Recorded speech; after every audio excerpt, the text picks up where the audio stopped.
Hey there, I'm Scott, and this is Tangents. I often think that I should just drop that altogether because I watch enough videos on YouTube that the introduction, no matter how short it is, always kind of annoys me. Especially, I feel bad about this, but I see people who put some time and effort into their introduction. Some music, title shots, all this kind of stuff, and it just like every time, without fail, irritates me. So maybe I should try to drop it myself. You know you're here. You can see it. It's not like you're just gonna pop in. You can certainly look at the title if you're watching or listening to this, or if you're listening to it and you can't look at it, you have a screen reader. It can read it to you. Do it in Braille, whatever. You don't need me telling you this is Tangents. That being said, okay, so where do we start? I did not make one of these last week. First time in a while, I broke the cadence. I do have an excuse though, or an explanation, I should say. I was studying and preparing, working on my flight plan and so on for my check ride. Did my check ride on Saturday morning. Today, as I record this, it's Monday afternoon, and I passed. I mean, holy shit. I seriously, I'm not someone who has a long history of not passing stuff, but I was not particularly confident when I went in. You know, I'm not saying that it was likely that I was not going to pass, but I definitely didn't feel like it was a complete slam dunk going in, which maybe possibly motivated me to study enough that made me pass. I don't know. But it was definitely, a thing, right? So I passed. Did the oral exam, did the practical exam, sunk both. I am now officially a pilot. I have a big piece of paper, which is my temporary license, and I should be getting a new card in the pretty nearish future. They probably like 4 to 6 weeks from now, and official. So tomorrow I'm going in to set up everything that I need to be able to rent a plane, and then I can just go out and do whatever the fuck I want with it. I mean, obviously following FAA regulations and the rental rules and all that stuff. Not quite anything you want, but there's a lot of freedom there. I've got a whole set of stuff that I want to try to do, and I mean, it's just sort of surreal. I can go out and fly now, and not only that, there are things that I need to do to maintain currency, but this is a hurdle, and I probably I fully intend to get instrument rated and do a lot of other stuff, which will require additional education and check rides. But in addition to that, once you pass that check ride, you're basically good to go. I mean, there's not another hurdle to get to this point. So it's not like to stay current. You do have to do some things, like every 24 months you have to get ground school and, like a flight review, but not quite the same thing. Just generally speaking, yeah, feel pretty decent about that, actually. It's been a long time. I mean, it was, I guess the first time I flew was like June 1st or so last year. It's March as I record this, March 2021, and it's just crazy. That's a long time. Already have probably up to about 90 hours of flight time, which on one hand is more than is required to get your pilot's license, private pilots. On the other hand, I can't even think of what the guy's name is, the tester. There's a whole, it's like designated tester or something like this. Whatever his title is, this guy has like 20 something thousand hours, and he's also a professional pilot, airline pilot, and he probably builds up like 100 hours of time in a week or two, I would guess, without too much difficulty. So on one hand, to me, 100 hours seems like a lot. On the other hand, it's like, fuck all, right? Also, I was talking to him, I had a pretty good conversation with him. One of the things we talked about was, he's interested in safety and human factors and this kind of stuff. One of the things we talked about was how that, I guess basically like people, I kind of liken this actually to climbing. When you first start, you take it very seriously. You know, you pretty much know that you don't know that much, and you know that there's a lot to do, a lot to learn. But then you get to a certain point and you start getting complacent. And there's a big hill that you have to pass through, where you're complacent, you're not taking it that seriously, and that's when bad shit can really easily happen. When you're climbing, I know people who get to that point and they're lead certified, so they're climbing not with a gree, not with a like device that's auto locking, but basically just a device that does not auto lock, which is very safe, but you have to pay the fuck attention to it. The one I use is called an ATC, and it's perfectly safe if you use it right. But if you stop paying attention, if you let go to the safety rope, the climber will fall down if they fall. So I know people who have made that mistake. They get complacent, get there. I know people who've done just kind of silly stuff. They go outside a few times, and then they go outside one more time, and they get to the top of the rope, and they're latched into the rope, and they're meant to put a quick draw or like a bit of lashing basically to attach themselves and then disconnect themselves from the rope, and they forget the attachment thing. There are things like this that you do. He was saying pilots, it tends to be around 400 hours where you get to be pretty comfortable at being proficient. You're no longer feeling like a novice, and that's when you start getting dangerous. So that's obviously something I'm going to take pretty fucking seriously, and hopefully pass through that unscathed. But anyway, today I wanted to talk about repetition. And I wanted to talk about repetition partially because, flying, learning to fly is just repetition. Kind of felt natural there. Part of it is just that, even just doing this shit, repetition. The first time you do it, fucking uncomfortable. And I had the same thing years ago when I first started doing radio and podcasts. You'd record your voice and put it out there, and it'd be fucking uncomfortable. Yeah, I was so self-conscious when I was first on the radio. And granted, it was college radio. It's not like a big audience, like literally hundreds of people listening to you. But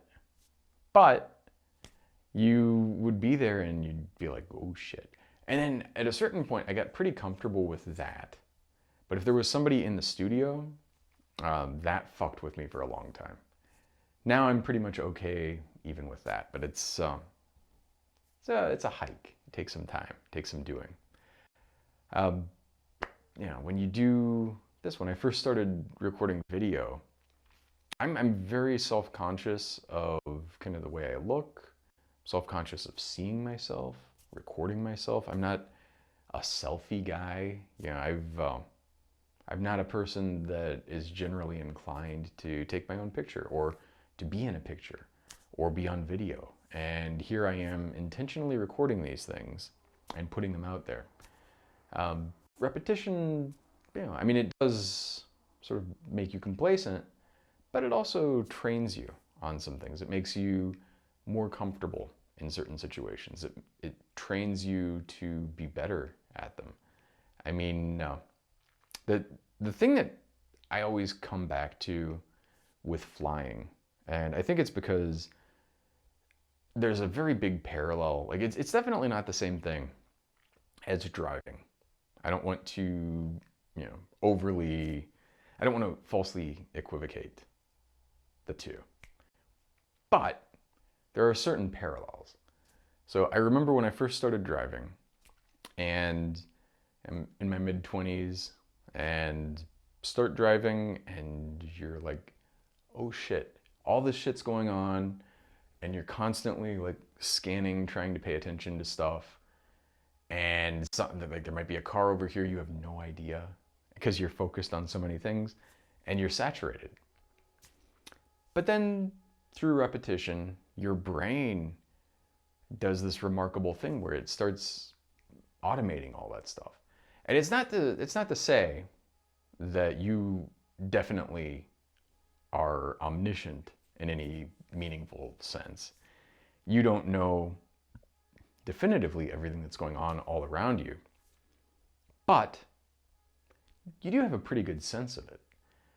You know kind of what's happening, you know how to react to it, you know all of the standard stuff, and even some of the non-standard stuff. You've had the experience, you've learned from it, and you've kind of codified it into a bit of an SOP or a checklist, maybe informally. I noticed the same thing with flying. You know, when I first started,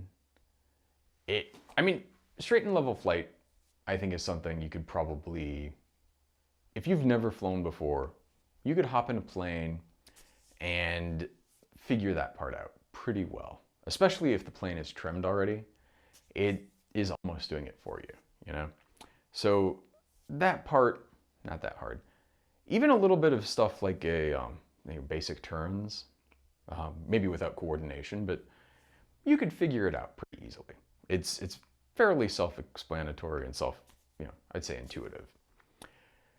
But then you start getting into things like doing the radio calls and being aware of where you are in space, who's around you, where they are, knowing, the thing that still scares me, and I'm finally starting to get a little bit more comfortable about this, but I feel like this is something I'm just gonna be a little bit like keyed up about for a while. Knowing the orientation of the airport, knowing the direction of the wind, just kind of feeling that and being aware of it. Knowing, is it a left or right traffic pattern? Which runway am I coming in on? And all of this kind of stuff. I would say that the thing to do for a lot of this stuff is prepare. And part of preparation is, you've gone through it and you've repeated the certain aspects of it to yourself in simulation in your mind. But then, part of it is also just repetition. Part of it is this experience of going through a bunch of landings.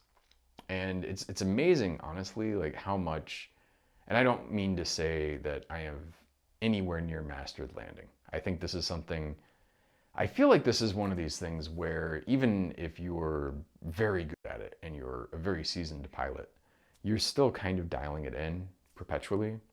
Definitely, I'm sure it's also, at first there's a big learning curve, and then you kind of like, you're getting the diminishing returns as you get more and more experience and more standard stuff. And then when the non-standard stuff comes in, you nudge a little bit more, or you kind of have certain things that sort of click for you. There are definitely things I can feel like there are things that I feel like I'm sort of past, the basic stuff, making radio calls.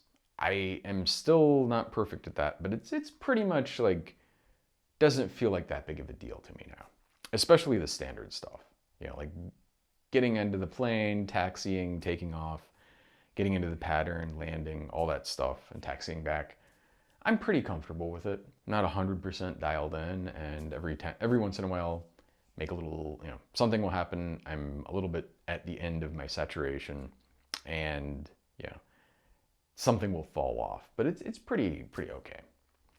There will be things for sure where there's stuff that I haven't done that much, and something new comes up. It'll take a little hiccup, but it's getting there. But then there are other things where I can feel I mean, there are certainly things also where like I haven't even touched them, but there are other things where I kind of feel like I'm still on the novice side, to be sure, but I can feel they're approaching clicking.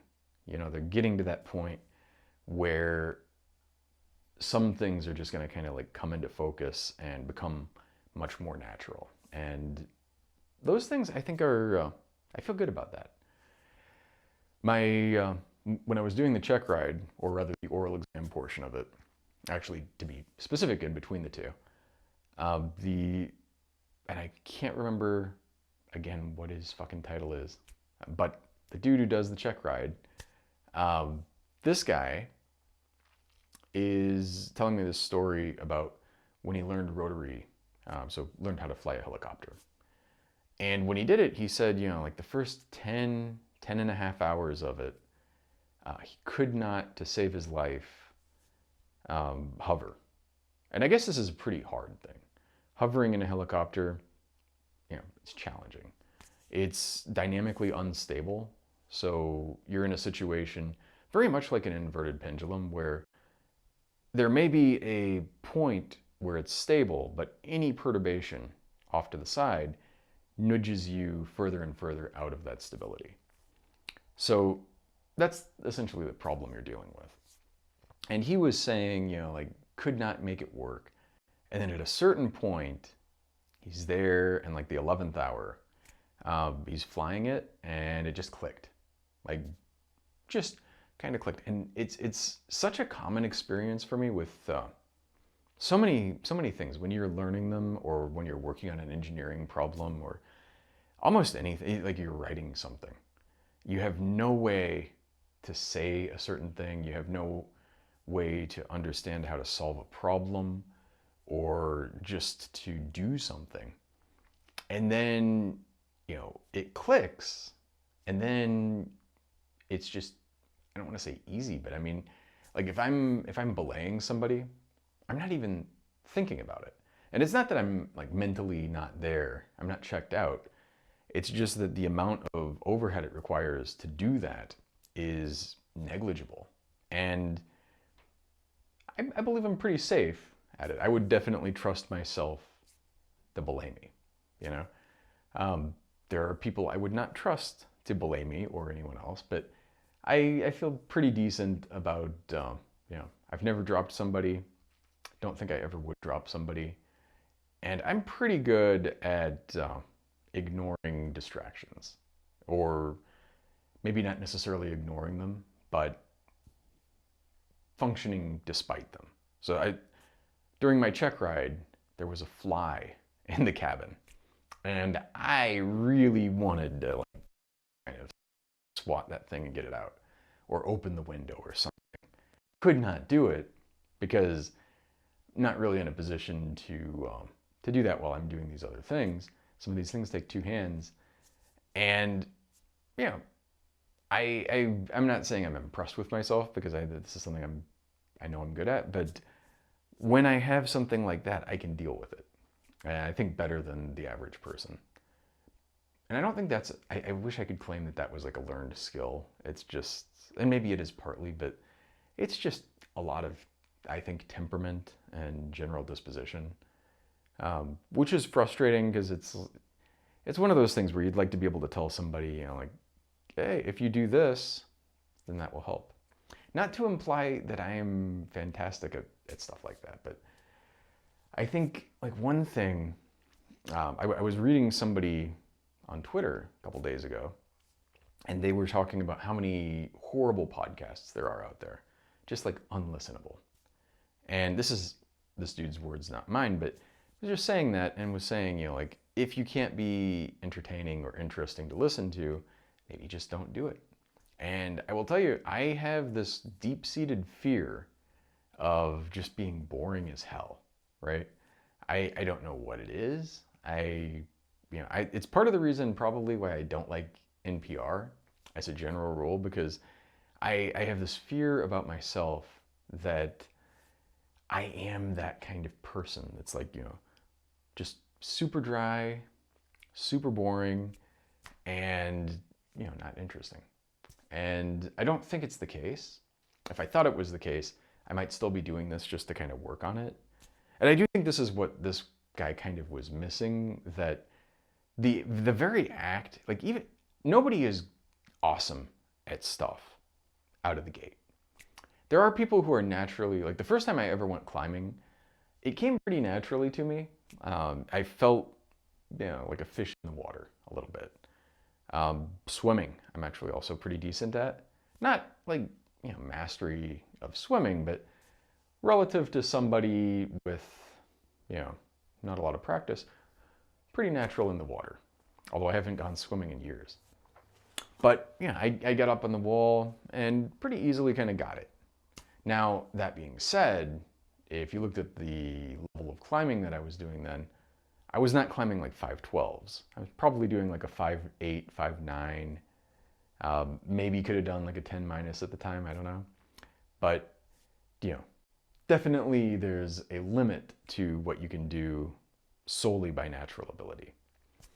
There are people who are awesome at public speaking, and I don't know if they're innately good at it or if they've just, like had a lot of practice or what, but there are some people who just blow you away.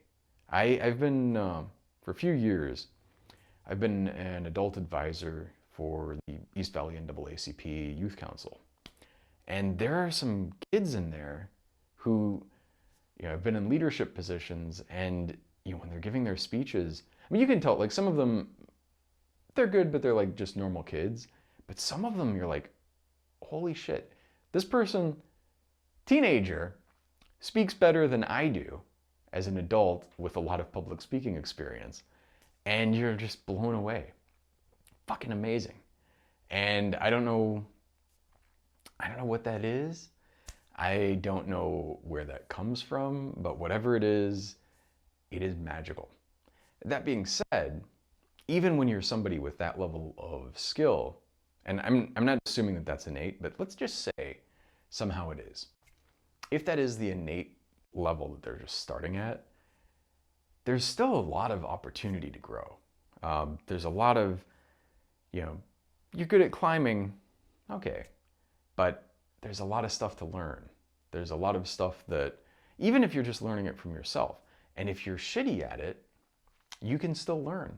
There was one person that I used to climb with every once in a while who was not a natural climber, but actually got pretty fucking good at it because he would come back. Actually, I know a couple people in this boat. The one that I was thinking of, really not coordinated, naturally kind of like all thumbs, not a person with a lot of innate spatial abilities and dexterity and all of this, but got good.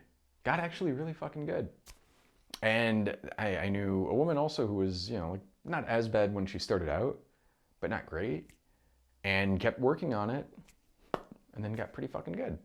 So I'm not so judgy when people are making a podcast and they're not very good at it, or they're making videos and not very good at it. Not just because, I don't want to judge myself too much there, but I do think that act of repetition, the act of putting this thing together, the act of getting up in front of people and working it out is in and of itself good and useful. And I do think, like when I was first teaching, I remember this very distinctly. I had terrible, almost crippling social anxiety. Getting up in front of a class, even when it was like just a class and I was a student, was hard. It was a struggle. Like, it hurt me. And then I was the TA. And as a TA, you kind of have to tell people stuff, and you have to, like, be the authority in the class. And it was not easy.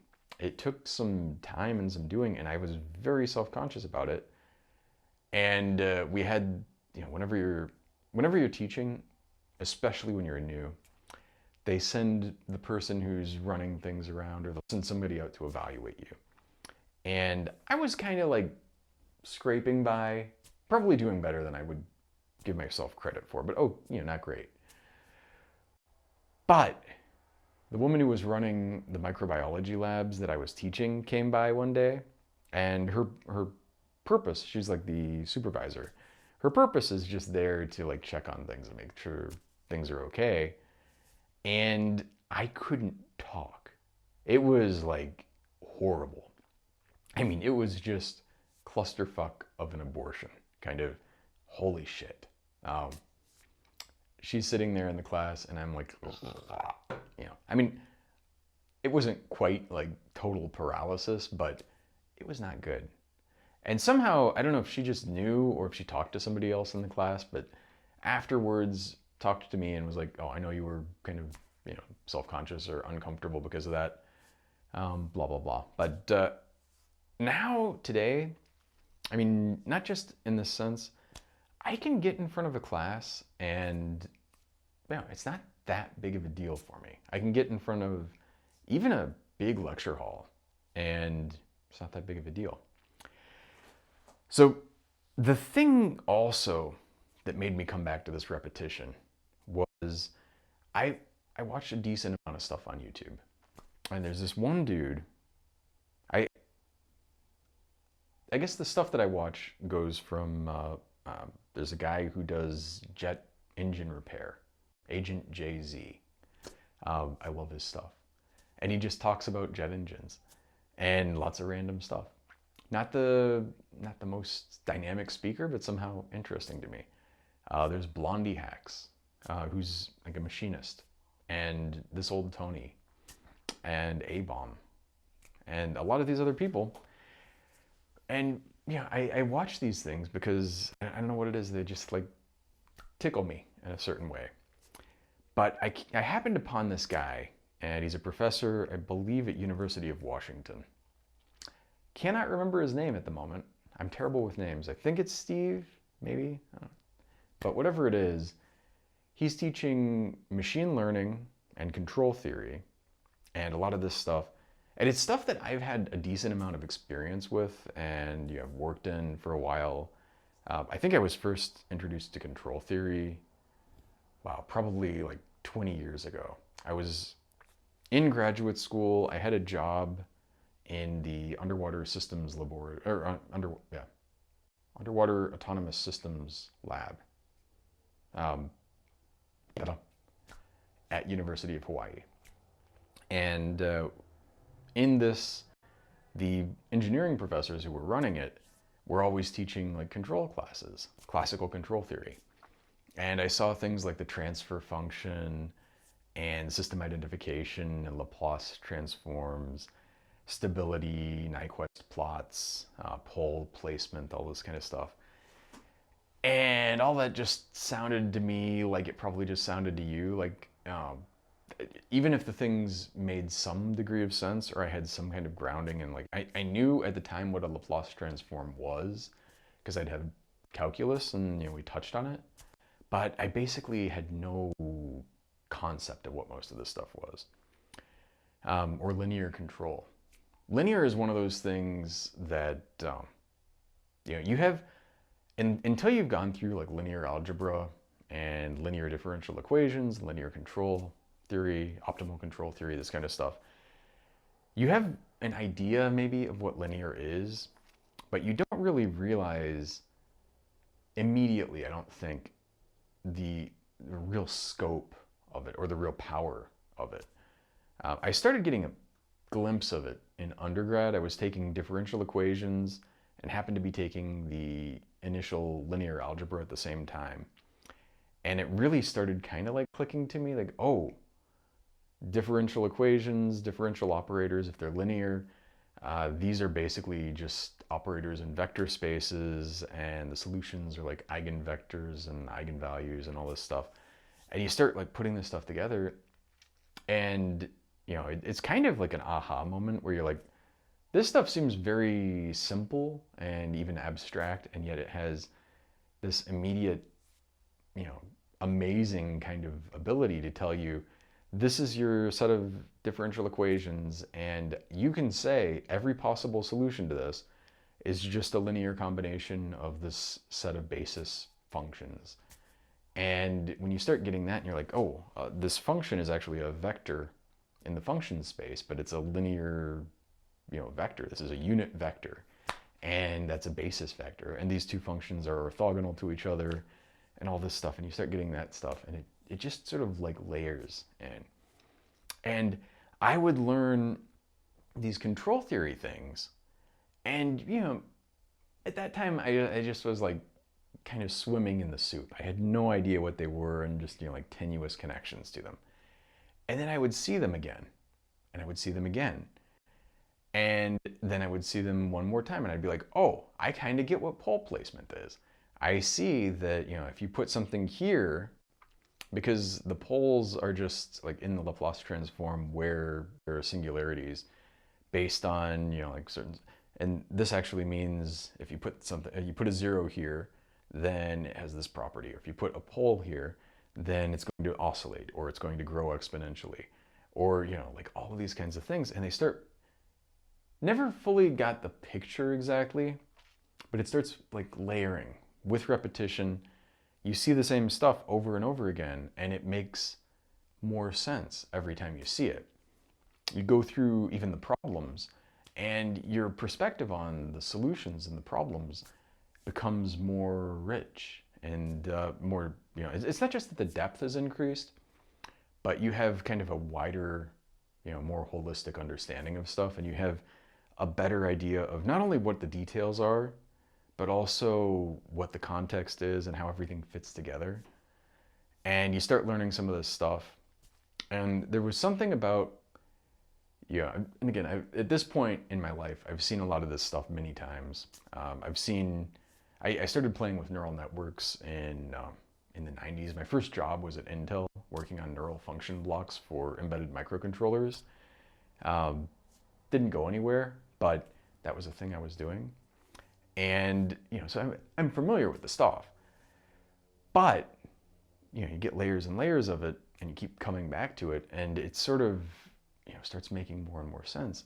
And I watched this guy giving these videos, and he's talking about control stuff, and I'm like, oh, well, first off, also, maybe this is a flattery kind of thing, like you see a little bit of a reflection of yourself. The notation that he uses is very much like the notation I use. I use underbar vectors, so like if I write x and put an underbar under it, that's my vector. I don't like this mathematical thing where you do the x and you put like a little arrow on top. A lot of people do that. There are different conventions, but the underbar one, I'd see that and it was like, oh, clicks. But he's doing these things, and he used a lot of the same notation and terminology, and you can see that he thinks about this stuff a lot like I do. Not necessarily like 100% aligned, but my general understanding of neural networks, for example, is that these are just arbitrary essentially like highly dimensional, highly parameterized systems, which allow you to represent more or less arbitrary functions between the inputs and the outputs. And they might even go more general than that if you have like recurrent stuff or stuff is going in time. But at the most basic level, it is literally just a way to represent a function and a way to discover functions that go from some space to another space and have certain properties. And then you'd see this, and you sort of like, I don't know, I got layers and layers of it through repetition. And this one time recently, again watching this guy's videos, it all kind of like coalesced in a nice way. And I was also thinking, this is a thing that I'm kind of obsessed with, this idea that most people have sort of, even if you find, and there are exceptions, to be fair. There are people like Einstein where they've done like several things and they're pretty like out there, like they're not that connected. But a lot of people, like he did diffusion and then relativity and quantum stuff, and there are connections, to be sure, but it's not like he figured out one thing and then kind of like just applied it in a bunch of places. Most people, I think, even smart people, tend to have like one kind of aha, one realization, one little bit of insight, and they apply that insight in a bunch of places, and you can kind of feel there's a theme to it. This guy, I'm watching his videos, And I could see one of the insights that he had that was like this. And it was kind of funny because I kept seeing this same thing come up in a lot of videos. I think it's overly simplistic, but he had this thing where he's talking about the L1 norm. And he has a really nice, like white, basically like a glass board and chalk pens so he can write. And I'm sure he's mirroring the stuff, so he's just like writing in space and you can see it. It's very cool. I would love to do this at some point. I think I will. Probably not soon, but at some point I will do. And so he's doing this stuff, and he's talking about, well, the first place I saw him talk about it, he was talking about sparse solutions. So basically like things where most of the stuff is zero, and you're just picking out a few different bits, right? And sparse solutions to underdetermined systems. So you don't have enough data to fill in all the stuff, and you're finding a few things based on very little information.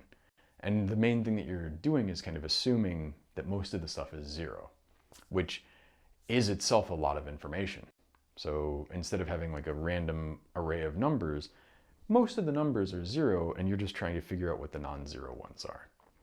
And so the thing is, when you do this optimization, so most things like regression, this was what I think one of the cooler things. And again, I don't want to blow this up into more than it is, but if you have linear regression, so you have all these data points, you get a best fit line, and that best fit line is typically using L2 norms, which is just to say the squared error, or the root squared error. The root mean squared error. It's basically all works out to more or less the same thing. Trying to minimize the amount of squared sums of error, or sum of squared errors, I should say, between the best fit line and all those data points. And then he's showing, well, okay, if you're doing this and you have an outlier data point, that can really pull your line way up. And how do you deal with that? Like, how do you deal with outliers? So he starts talking about these robust regression systems, robust, well, a whole bunch of robust kept coming up. Robust principal components analysis and robust SVD, singular value decomposition. And the main insight here, and it's again, not perfect. Turns out there's actually a better way to do this, incidentally, but let's just pretend not for a second. But someone realized, okay, well, you're using this root mean squared error, or the norm, the measure of distance in this space, is just like Euclidean distances. So it's like you have a length, and you have a height, and you have a width, and you length squared plus width squared plus height squared, take the square root, and that's the distance between the 2 points. Another kind of distance, and there are many, many distances you could pick, is the L1, which is just the sum of absolute value distances. So interestingly, what this does is when you try to minimize that, it favors very small numbers in most of the cases, which turns out exactly what you want for sparsity.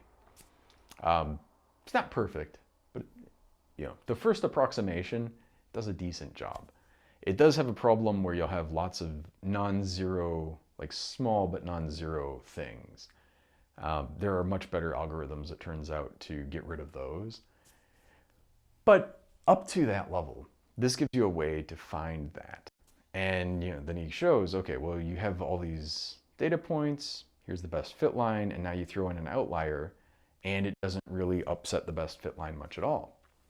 And similarly for the singular value decomposition, the outliers don't fuck up your or your singular values or singular vectors, which are kind of like eigenvalues and eigenvectors in a rectangular. If you don't know what any of that stuff is, I apologize, but it's a certain kind of way of understanding what properties things have given a bunch of data, basically. The main thing is you see the data and then you want to see, okay, the biggest one is this direction. So most of the variance, most of the change is accounted for by this one direction. That'll be the first singular vector. and the singular value will tell you like how much, sort of like a variance. And then the second one will be this direction, and that'll have a smaller value. And you keep going down the list, and you can use this to find what are the biggest and most influential things, the most influential directions or patterns or whatever, all in linear stuff. So it gets more complicated when you want to do nonlinear stuff. Although there's a whole thing that he was talking about also, which was pretty interesting, that essentially reduces all of pretty much any nonlinear problem in a finite dimensional vector space to a linear problem in an infinite dimensional vector space, which of course you're handing off like one problem for another, but in certain circumstances you could use this to find essentially like linear, like using standard linear techniques, you can find nonlinear things, including like find nonlinear optimal control for certain kinds of problems, which was very cool. And then this is all based, a lot of the stuff that he kept coming back to was this L1 norm. And it was that thing, I mean, partly the repetition of finding that one thing, and then just like, you've got this little tool that you just found, and you're hitting it here, and you're hitting it over here, you got a hammer, you keep hitting everything, everything's a nail. But it was also the repetition for myself of seeing all this stuff, you know, in another layer. And I'm sure I will see another layer on top of that, even further down the road. But it's interesting to me just how that repetition of stuff kind of changes your perspective. How, you know, it's the same stuff too. I mean, you know, 12 Monkeys has, I don't remember the quote exactly, but basically Bruce Willis's character is saying, you know, the film doesn't change. I saw this film before. The film doesn't change, but you change. And so you're seeing the film, and even though it's the same film, you're seeing it in a different light because you're different. You're seeing the same math or the same properties or the same stuff. You're hearing somebody talk about the same stuff, or you're reading the same poetry, or learning about the same events in history. But somehow, because you have a different perspective now, you've got a different view of it. And I do think to some extent, like, this is how it works. I think, you know, actually with the sparsity, one of the things, I've talked about this before, but I'm obsessed with this idea that in some sense, and I'm going to be a little sloppy here, so forgive me for this, but in some sense, what's going on in your mind is very high dimensional, very complicated, not to overly, like, you know, fillet you, but there's some stuff in here that's hard to express concisely.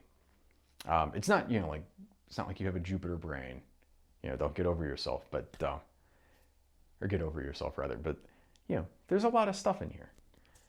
And when you're communicating with people, you squish that down to kind of a stream of either text or utterances or whatever, maybe some sketches and pictures, or who knows. And then they hear all that stuff, and then they reassemble it into their own version of something. And that thing that they're assembling is almost certainly not going to be what was going on in your head. But, and this is kind of the sparsity thing, or at least one way of looking at it. He was talking, so there's something called the Nyquist Limit. And the Nyquist Limit means, or basically says, if you have, say, a sine function, and you're going to, that sine function has some frequency f, or omega, whatever you like, and you want to measure enough of that to know what's there, or you have anything else, and the highest frequency bit has a frequency of omega. Nyquist says that you have to sample it at a frequency of at least 2 times that, 2 times omega. And that will, like, if you have a sine wave, instead of, if you're just sampling at the frequency, dunk, dunk, dunk, you'll just hit the same value over and over again, and it'll all, or if you're sampling and it's like off by a bit, you'll have some kind of dithering, which gives you a different sort of wave that's not the right wave. If you're going twice the frequency, you can get enough data there to figure out what is actually there. And this Nyquist limit is it's a very rigorous, hard limit to how you can find what's actually contained in a signal. And it's connected deeply with communication and cryptography and all these things. The thing that's interesting is that when you put in this sparsity thing, and also you can use L1 norms for this, you can find that, say you have a sum of two sine waves, and the highest frequency one is, 1 kilohertz. Let's just say that, just pull a number out of my ass. Now, you can, according to Nyquist, you have to sample at 2 kilohertz in order to get all that, which is why when you do audio, you always see 44.4 kilohertz, because 22 kilohertz is about the limit of human hearing for almost anyone. There's not, if it's higher frequency than that, you're probably not hearing it. So if you sample twice that, then you can reproduce essentially whatever people can hear, more or less. So the crazy thing is that you can also say, okay, well, I'm not going to sample at 2 kilohertz. I'm going to sample at 100 hertz or 200 hertz. But, and this is the key, you're going to do it randomly. It doesn't really have to be random, but random works. The important thing is that it's not like dunk, dunk, dunk, dunk, dunk. It can't be periodic. It can't be, and the key part here is it cannot be coherent relative to the basis set of vectors that you're projecting against. The basis vectors here would be these sine vectors. Coherent would mean it can't be n times the frequency, or n over 2 times the frequency, or whatever.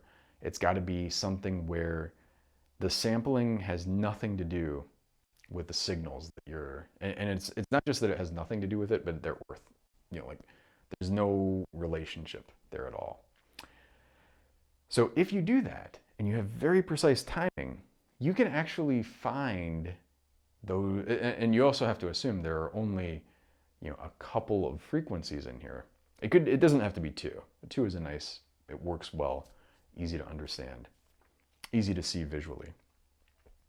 And especially like you have a high frequency and a low frequency one, 1 kilohertz, 100 hertz. You can see the difference and you can see the superposition of them.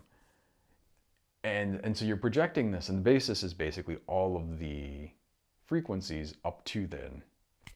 If you were doing it like as a Fourier series, then you're just dividing it like the baseline frequency, and then twice that, and twice that, and twice that, and so on, up until 1 kilohertz. So it would be like 1 kilohertz, 500 hertz, 250 hertz, 125 hertz, and so on and so forth. Now, you go into this and you've got the data based on that, and you apply this sparsity property. And your basis vectors can still be those same Fourier basis vectors, but with the different times, and you're trying to find what is the best set of those vectors, what is the best linear combination of those vectors to get the signal that you're seeing. And magically, use this L1 norm thing, or another algorithmic way to get a sparse solution, and you can find it. And you can actually do pretty fucking well at it. It's kind of amazing. And it's really, it also, I think, kind of, like I've seen the Nyquist limit, again, for like decades. I've seen this, I read about it in high school. Didn't really get quite what it was, but you get some like high level understanding of it. And I learned about information entropy and all this stuff several times, but I never really had that perspective on it, that, it's the coherence part of it that you normally don't realize you're even making. It's a hidden assumption. And if you break that, then the Nyquist limit isn't exactly the same limit that you think it is. Now, it is, again, a hard limit. Like if you have in basis vectors, and so instead of just a sum of 2 frequencies, it's a bunch, like a complicated signal, then you do start having to take more and more sample points, and you're no longer benefiting from the fact that it's a sparse, solution. But as long as it's sparse, you can do stuff that's pretty cool. And you see that, and it just, it kind of blew me away. It was one of those things where it was like, yeah. And then you start thinking, well, this thing where you're taking everything in your mind and like squeezing it into this tiny little tube and spitting it out, and then you're reconstructing it as you're hearing me and seeing me, in some senses, kind of like that. Now, it's not necessarily like the linear sparsity and all of this, but you're definitely not getting the Nyquist limit of what's going on in here. But you could probably still get a decent, assuming you have a good set of basis vectors, so to speak, you could still get a decent idea of what I'm trying to convey through that better than Nyquist sampling. And the name for this was like sparse sampling or robust sampling, something like this. And it really kind of opened my eyes to a lot of, a couple of things that I've, some that I'll not bother talking about now, but things that I've been playing with. And it's interesting to me. I found it kind of exciting, actually. And also, again, it's one of these things where like you've seen the same thing. This is another thing that happens, I guess. You see the same thing a bunch of times, and you kind of think you understand it, and then you see it again from a different light, and you're like, oh, there's something else here that I didn't, it's a totally different picture. Or, I mean, it still fits in the old picture, but you didn't realize, oh, if your sampling is incoherent with your basis functions, then some of the consequences of what you thought that meant don't apply. It's an interesting thing. So with that, I do think I'm going to get back to work now. As always, thank you for listening or watching. Hopefully didn't repeat myself too much. I will talk with you soon. 再见.